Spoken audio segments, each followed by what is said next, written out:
ఓం నమో వెంకటేశాయ. ముందుగా అందరికీ శ్రీరామ నవమి శుభాకాంక్షలండి. మన జీవితంలో ఎన్నో కష్టాలు, దుఃఖాలు, బాధలు చాలా వస్తుంటాయి.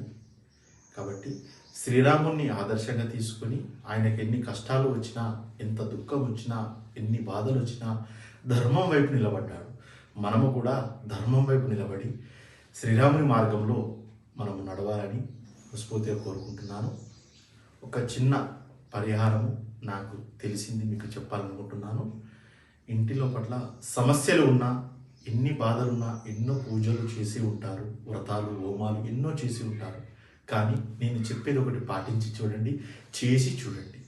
మీకు పరిచయం లేని వ్యక్తి ఎవరైనా కానీ ఆకలితో ఉన్న వ్యక్తిని ఇంటికి తీసుకువచ్చి ఒక అతిథిలాగా మర్యాద చేసి భోజనం పెట్టి నూతన వస్త్రాలు ఆయనకు దానం చేయండి.